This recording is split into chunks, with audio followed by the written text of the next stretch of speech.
Selanjutnya pada indeks B210. Di sini ada estimasi akuntansi. Pertama ada properti investasi. Penggunaan tenaga ahlinya itu penilaian publik. Metode yang digunakan yaitu pendekatan income. Terus dasar asumsi, suku bunga obligasi pemerintah 8%, inflasi 5%, country risk 1%, pertumbuhan atas kenaikan pendapatan atas sewa properti investasi 2%. Terus selanjutnya pengendalian yang relevan diisi tidak ada. Level pengukurannya itu unobservasi input. Terus referensinya itu siklus DEF. Yang kedua, imbalan pasca kerja.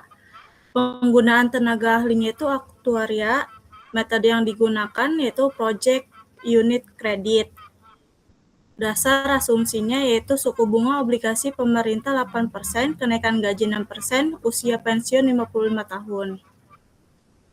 Selanjutnya pengendalian yang relevannya itu tidak ada. Level pengukuran nilai wajar diisinya level 2. Terus referensinya itu laporan aktuaris ABC dan PSAK 24. Yang ketiga itu penyisian piutang usaha. Penggunaan tenaga ahlinya itu manajemen. Metode yang digunakannya metode garis lurus. Dasar asumsinya itu berdasarkan kebijakan manajemen dan pengalaman histori piutang. Selanjutnya pengendalian yang relevannya itu tidak ada. Level pengukuran nilai wajarnya itu level 2 observable input. Yang selanjutnya itu referensinya daftar umur piutang usaha. Selanjutnya yang keempat itu implement piutang usaha korelatif. Penggunaan tenaga ahlinya itu manajemen. Metode yang digunakan itu metode roll rate atau rata-rata 15%. Dasar asumsinya itu data historis piutang 5 tahun terakhir. Pengendalian yang relevannya itu tidak ada. Level pengukuran nilai wajarnya yaitu level 2. Referensinya itu data JIM piutang. Kesimpulannya itu penggunaan estimasi akuntansi telah memadai.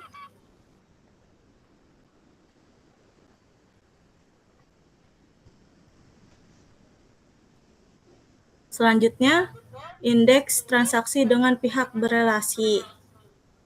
Di sini ada meminta keterangan dari manajemen untuk melengkapi tabel. Yang pertama itu mengidentifikasi penilaian risiko salah saji material yang berkaitan dengan hubungan dan transaksi pihak berelasi dengan melakukan. Itu dilaksanakan semua. Terus selanjutnya mengidentifikasi transaksi pihak berelasi yang belum ditemukan, belum diungkap atau signifikan, itu dilaksanakan semua. Sampai transaksi di luar proses bisnis normal entitas itu diisi semua. Lalu hasil dari pelaksanaan prosedur identifikasi pihak berelasinya itu Tuan Hanif, sifat hubungannya itu pemegang saham, entitas melakukan transaksinya itu ya pemberian utang kepada perusahaan. Kesimpulannya itu bukti audit cukup dan tepat serta penilaian transaksi pihak berelasi telah memadai.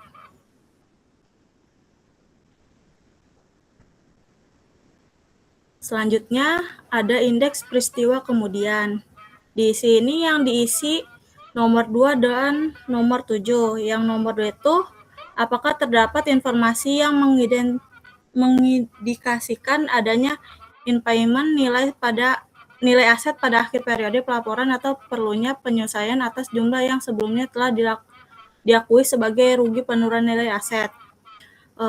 Ininya itu ya, terus dampak terhadap akunnya itu yang debit itu beban kerugian piutang, yang kreditnya cadangan kerugian piutang, pengungkapannya itu ya frasa pengungkapannya tidak ada, referensinya itu pernyataan kebangkrutan PT PPA tanggal 15 Januari 2019.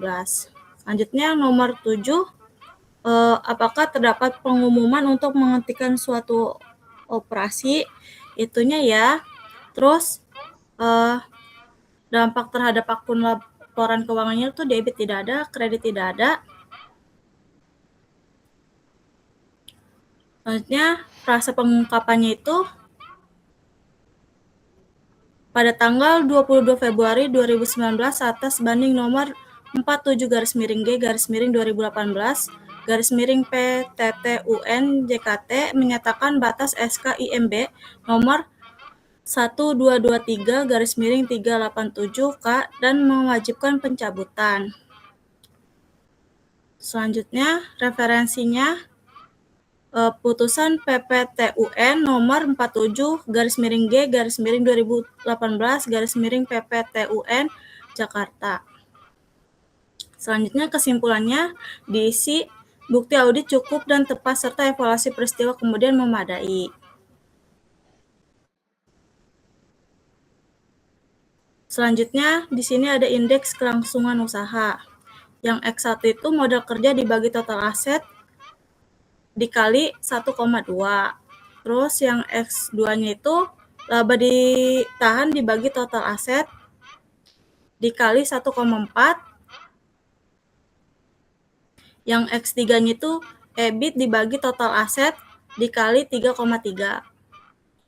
Yang X4-nya ekuitas pemegang saham dibagi total kewajiban dikali 0,6. Yang X5-nya itu penjualan dibagi total aset dikali 0,998. Selanjutnya, analisis kelangsungan usaha. Melakukan evaluasi adanya yang pertama itu melakukan evaluasi adanya indikasi permasalahan going concern dengan menggunakan analisis statistik dan hasil prosedur analisis final. Pelaksanaan prosedurnya dilaksanakan, penjelasannya itu perusahaan tidak mampu memenuhi kewajiban keuangan pada saat jatuh tempo sejak tahun 2017. Terus yang kedua,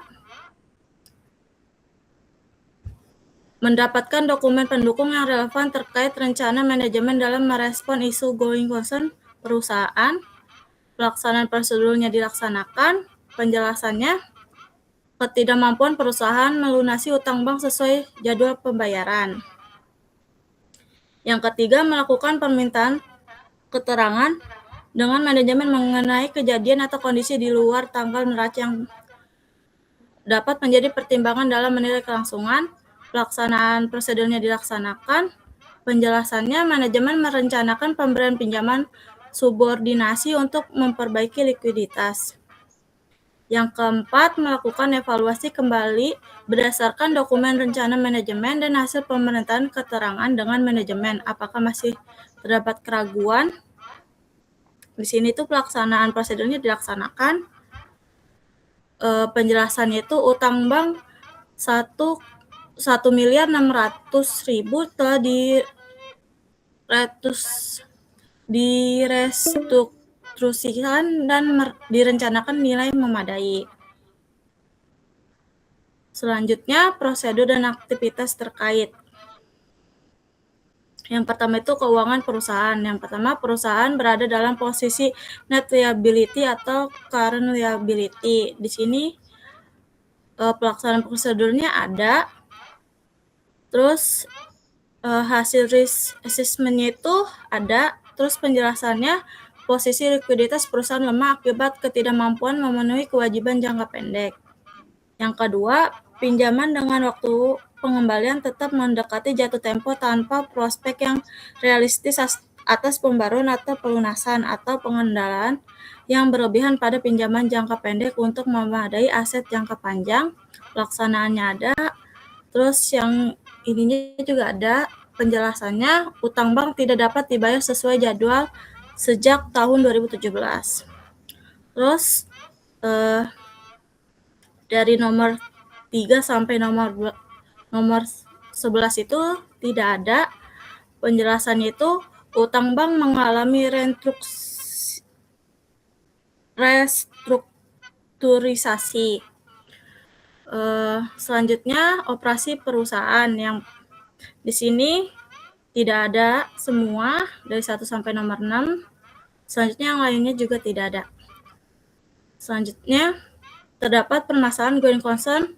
Jelaskan rencana manajemen. Manajemen berencana mengatasi permasalahan going concern melalui pemberian pinjaman subordinasi kepada perusahaan serta telah menyelesaikan restrukturisasi utang bank sebesar 1.600.000.000 pada akhir periode. Terus evaluasi auditor atas rencana manajemen itu berdasarkan evaluasi auditor, rencana manajemen dinilai reasonable dan didukung oleh bukti audit yang cukup tepat, sehingga dapat mengurangi resiko ketidakpastian kelangsungan usaha. Kesimpulannya, bukti audit cukup dan tepat serta evaluasi kelangsungan usaha memadai. Selanjutnya di sini indeks representasi manajemen. Di sini diisi ya semua dengan kesimpulan representasi manajemen memadai.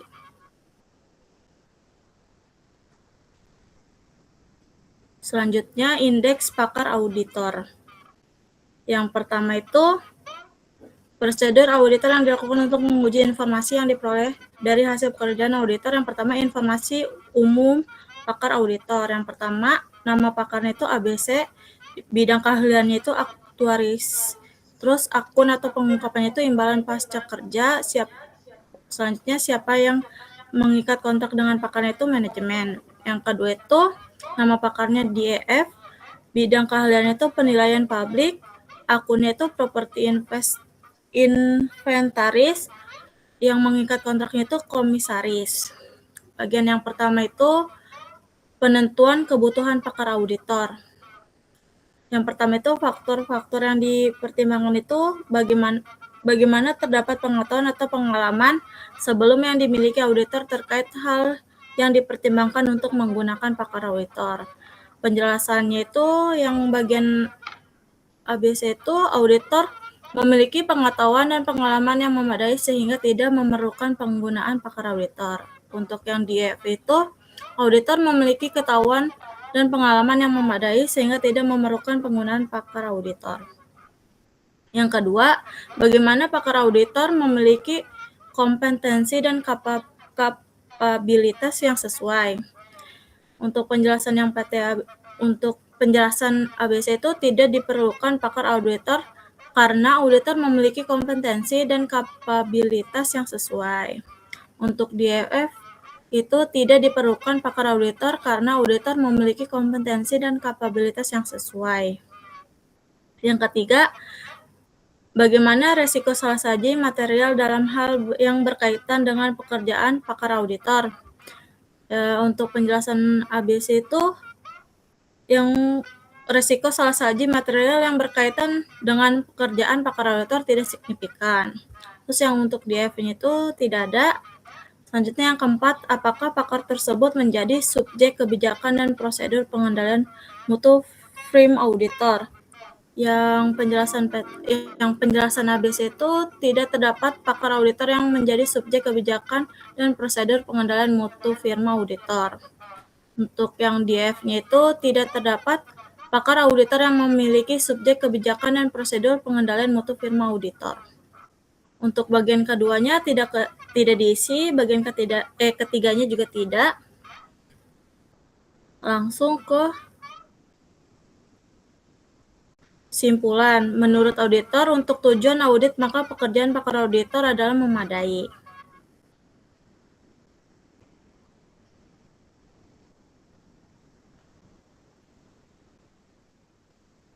Selanjutnya, indeks pakar manajemen. Apakah manajemen menggunakan pakar manajemen? Di sini diisi ya.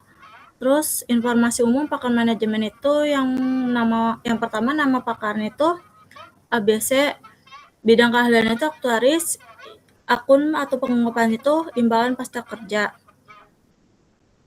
Terus siapa yang melakukan itu manajemen. Yang kedua, nama pakarnya itu DEF, bidang keahliannya penilaian publik, properti, akun pengungkapannya itu properti inventaris, siapa yang mempekerjakan itu komisaris. Terus bagian pertama, bagian kedua, dan bagian keempatnya tidak diisi. Kesimpulannya, menurut auditor, untuk tujuan audit maka pekerjaan pakar manajemen memadai.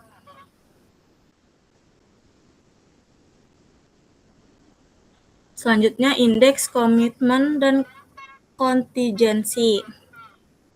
Di sini yang pertama itu perolehan pemahaman dokumentasikan kebijakan serta prosedur yang digunakan oleh manajemen dalam mengidentifikasi dan mendokumentasikan liabilitas kontingensi itu pelaksanaan prosedurnya dilaksanakan. Selanjutnya yang kedua, review laporan keuangan periode sebelumnya terkait kontingensi atau komitmen untuk menyelesaikan pelaksanaan prosedurnya itu dilaksanakan. Yang ketiga, diskusi dengan manajemen kemungkinan adanya kontingensi atau komitmen yang membutuhkan pengungkapan laporan keuangan.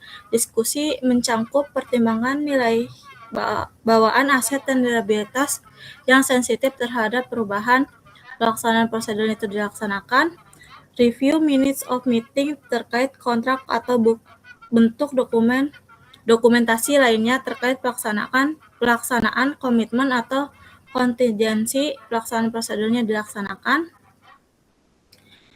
Review yang keenam itu review invoice untuk biaya ahli hukum pada periode yang dilaksanakan terdapat liabilitas kontingensi. Pelaksanaannya itu dilaksanakan. Peroleh konfirmasi tertulis dari perancangan perusahaan terkait litigasi yang sedang diperoleh untuk posisi sedekat mungkin dengan tanggal laporan audit. Ininya dilaksanakan. Yang ketujuh, diskusi dengan manajemen terkait adanya asuransi untuk melindungi perusahaan dari kemungkinan risiko bisnis terkait operasional perusahaan. Pelaksanaannya dilaksanakan. Yang nomor 8, pertimbangkan hal-hal berikut dalam mencari liabilitas kontingensi. Yang pertama itu litigasi yang disebutkan oleh pengacara, ininya itu dilaksanakan. Yang B itu litigasi yang mungkin tidak disebutkan oleh pengacara itu pelaksanaannya dilaksanakan. Yang ketiga tuh yang C itu asesmen pajak, pelaksanaannya dilaksanakan. Yang D, kontrak penjualan yang sedang dinegosiasi ulang, pelaksanaan itu dilaksanakan. Yang E, discounted receivable with recourse, pelaksanaannya dilaksanakan. Yang F, endorsement, garansi, dan indemnities, pelaksanaannya dilaksanakan. Yang G, pembayaran kembali atas bantuan pemerintahan, pelaksanaannya dilaksanakan. Selanjutnya yang nomor 9, semuanya dilaksanakan. Kesimpulannya, bukti audit cukup dan tepat serta penilaian komitmen dan kontingensi memadai. Selanjutnya ada indeks penilaian materialitas final. Yang pertama itu di sini ada acuan saldo. Di bagian auditednya itu 2.158.721.293. Di auditednya itu juga sama. Di interimnya itu 1.726.977.33 rupiah. Terus selisihnya 431.744.250 rupiah.